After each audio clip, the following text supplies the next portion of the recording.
So I will show you 5 leadership characteristics, right? So we have honest, competent, determined, inspiring, and forward-looking. So among these characteristics of a leader, um, that people are willingly to follow, 4 of these rose to the top of the list. So each of them receiving more than about 60% of the votes when they created a survey and created a study about, these characteristics. So what are those? Number 1, honest, right? A leader should be honest. Agree? Right? So how can you trust? Remember, we've mentioned earlier, it's very, very important to establish that trust between between you and your people. So how can you build that very strong foundation of trust if your leader is not honest? Right? If you're not honest, how do you expect your people to be honest to you as well? Right? Number 2, competent. Right? So sabi nga ni Miss Amy kanina, dapat knowledgeable, dapat well-experienced, right? So doon na papasok yung pagiging competent ng leader, right? So kasi it promotes, again, just like what I've mentioned earlier, it promotes credibility. Siyempre, yung leader natin, we want our leader to be credible. Diba? Dapat alam natin na we can learn from our leader and alam natin that our leader will be able to guide us. Make sense? And of course, the third one is inspiring. Ayan. Ano ba yung sinasabi nating inspiring dito? So when you say a leader, when we say leaders should be inspiring, how do we interpret that? How do we understand that? And how can we effectively influence our people?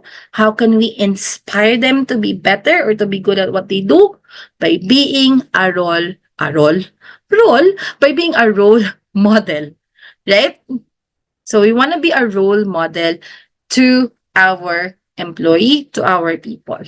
Kasi kung ano yung nakikita nilang ginagawa natin, most likely, they will copy, they will mimic that kind of behavior.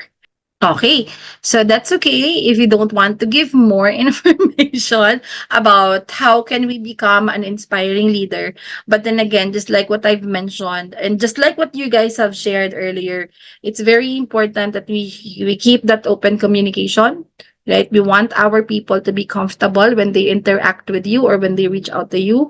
Diba? Gusto natin any time of the day, 'di ba? Your employee is very comfortable reaching out to you. Very comfortable to message you, 'di ba? To send you a direct message in your communication platform at work, right? And at the same time, it's very important to be able to build that strong relationship with our employee, and the foundation of that relationship should always be the trust between one another. Right? And do not forget to become a very good role model to your people. And lastly, forward looking. Right? So forward looking, they don't dwell too much in the past because they know that the past cannot be changed anymore. Right? They want to focus on the future, right? And the current, right? Because they know and they understand that whatever actions you guys or he or she is doing currently can greatly impact how the future would look like for him or herself and for the team and for the organization. Okay? So these attributes, okay, particularly the first 3 make a leader credible, just like what we've mentioned: honest, competent, determined. If your leader demonstrates these 3, then no doubt you have a very credible leader.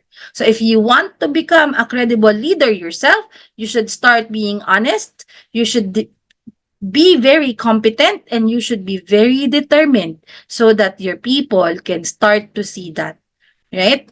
Okay. So if you do not have any questions, now let's quickly talk about the 3 essential skills of a leader. So this is not new anymore because these 3 essential skills are something that you guys have already discussed or have already mentioned a while ago. Number 1, communication. So you make sure that you pay attention, that you listen to your people too.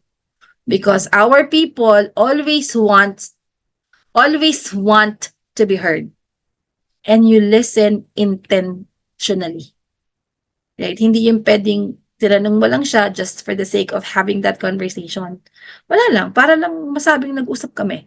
Pero you didn't really mean that conversation. So you want to make sure that you listen, you communicate with your people with intentions. Okay? And next is empathy. So, hindi pwedeng credible lang tayo, hindi pwedeng knowledgeable lang tayo. For us to become an effective and very good leader, we should be empathetic. We should be aware of not just our own emotion, but also the emotion of the people around us. Okay, so how can we be more emotionally intelligent as leaders? Because we have to be empathetic, and meaning we have to be intelligent not just through intellect, but through our emotions too. Are we good? And the third one is giving and receiving feedback. It is something that we didn't really quite touch on, right? Yet. But why do you think giving and receiving feedback is an essential characteristic of a good leader? Para saan ba yung feedback? 'Di ba ang purpose naman why we're giving feedback, 'di ba, as a leader is because we want our people to be better, right? We don't give feedback para hilahin sila pababa, tama? We give feedback because we want to pull them up and we want them to be better in what they do. Correct? And as leaders, we should be consistently providing feedback to our people. Agree? I also wanted to highlight receiving feedback. Because as a leader, nasanay kasi tayo na we are the one who always gives feedback to our people. Tama?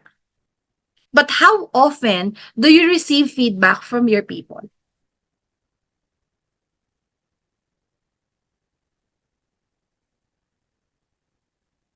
That's a rhetorical question. You don't really have to answer. Something to reflect on. Right? Do we really receive feedback from our employee? From our people? If yes, how often? How do we react to this feedback when it's given to us by our people? Right? Sabi ni Miss Dean, we have to receive this feedback because we wanted to be better in what we do. And that's our purpose for our employee. So that should be the same purpose, the same goal when your employee or when your co-worker or when your workmates give feedback to you as well. Di ba? Tama ba? Hindi yung binigyan ka na ng feedback, nagalit ka pa. Tama? Ngumingiti sila Ang sama ng loob mo kasi binigyan ka ng feedback.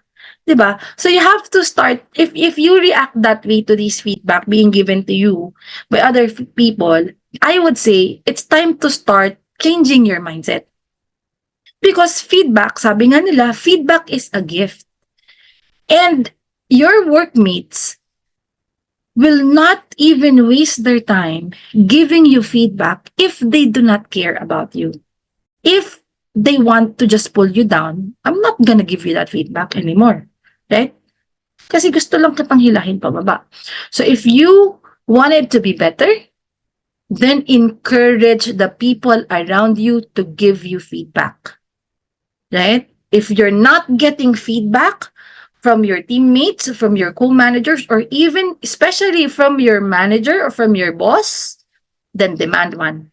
Because how would you know what you need to improve on as managers, as leaders, if you are not even getting this feedback? Does that make sense? Okay. Now, I have another question, and this is my last question.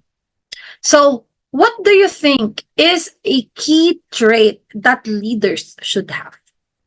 So, a leader, always remember, a leader who doesn't trust what his team is doing only means that a leader is not confident that he prepared them well. Nakalagay dyan, inspire a changed vision. So yung inspire a changed vision, this is also a two-part practice, okay? So ano ba yon? So you have to envision the future and you have to enlist others. Ano bang ibig sabihin nun? So first, you must envision the future. So anong ibig sabihin ng envision the future? You have to start imagining and believing in an exciting, highly attractive outlook, not just for yourself, but for your organization. So picture mo, you're able to picture now what you want, let's say, in the next 6 months, short term, diba? Or in the next 2 years. So you have to imagine already the future. How do you see yourself, 'di ba, in 6 months, in the next 6 months? How do you see yourself in the next 2 years? Not just yourself, but how do you see your team in the next 6 months? How do you see your team in the next 2 years? And so on and so forth. That is the first part, right? So be confident then that you can make that um future that you want for you and your team, 'di ba? To become a reality. Hindi pwedeng sinasabi mo lang, 'di ba? Hindi pwedeng nai-imagine mo lang, pero hindi mo naman paniniwalaan, 'di ba? So you have to be confident na it's something doable, it's something that you and your team can achieve. Make sense? Kasi as what you can see on the screen, 'di ba? So an exemplary leader is exceptionally good at imagining a future that does not yet exist. 'Di ba? Ikaw yung gagawa ng future mo eh. 'Di ba? Yung actions mo ngayon, it definitely has a very big factor in what your future would be or would look like. Clear? Do you guys agree? Your actions now plays a big part on how or on your future or towards your future. 'Di ba? So that's how I see it, right? So, and at the same time, you must make your own enthusiasm contagious. So, ano bang ibig sabihin nan?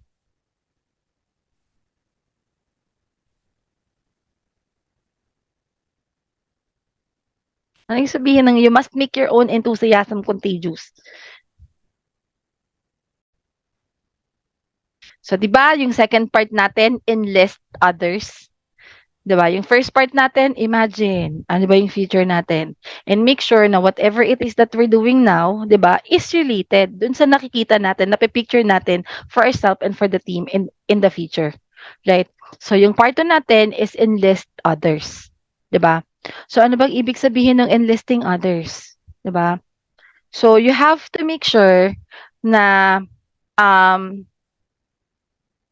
you share yung nai-envision mo to other people. In your case, to your team, to the people that you support, to the people that you guide. So how do we do that? 'Di ba? We have to convince or influence, 'di ba? The people kasi you understand their needs. 'Di ba? And you have their interests at heart. So, 'di ba, mahirap magkonbinse ng tao lalo na if they don't have the same belief, lalo na if they don't have the same ano nga yun sa Tagalog? If they have different paniniwala or iba yung paniniwala nila sa paniniwala mo. Sorry na. So, iba yung paniniwala nila sa paniniwala mo. Right? Mahirap i-convince yun. 'Di ba? So, it will always be easy to convince or to influence other people if you share the same vision. 'Di ba? If you share the same values. Kaya very very important na you make your enthusiasm towards things contagious. Dapat nahahawa natin sila, 'di ba? Ang dapat nakakahawa 'yon. Dapat ibig sabihin dapat nakaka-influence tayo sa mga towards the people. I mean to the people that is around us. Okay? So, ano pa ba? You also have to understand that leadership is a dialogue, not a monologue. Diba? Remember yesterday when we talked about communication, we've mentioned that communication is not a one-way street. It will always be a two-way street. Right? So same as in leadership, diba? We have to be able to talk to our people and at the same time, listen to them as well. Diba? So you must have siguro intimate knowledge of your people's dreams, hopes, aspirations, visions, and even yung mga values nila. 'Di ba? Kasi nga, kailangan tugma, kailangan kung ano yung values natin, dapat nakaka-relate yon sa mga values ng mga tao natin. Whatever our dream is, dapat it's still aligned to the dreams of our people. Right? Kasi that's going to be your foundation. Following? Okay. So the next ability is challenge the process. So challenge the process. So most leadership challenges involve a change in the status quo. Ano ba yung status quo? Ito yung current state of things. So ito na yung nakasanayan. 'Di ba? So in leadership, it's best to always challenge the process. Agree? So all leaders must challenge the current process. And of course, the first step in doing this is to search for opportunities, to innovate, grow, and improve. 'Di ba? Hindi naman pwedeng i-challenge mo lang just for the sake of you challenging the process. Okay. So yung second part, of course, once you've searched for the opportunities to innovate, grow, and improve, the second part of challenging the process is to experiment and take risk. Sabi niyan, experiment and take risks despite the possibility of failure. So of course, as a leader, we should never be afraid of failure. Agree? Okay, so far so good with the ability. So let's move on to the next one, which is enabling others to act. Diba? So you guys have people that you support. You work with a team. Diba? So, sabi nga natin, we call it a team kasi hindi ka lang naman mag-isa. There are other people that you are supposed and that you are expected to work with. Kasi 'di ba, success always requires team effort. Right? So when we say enable others to act, ano bang ibig sabihin nun?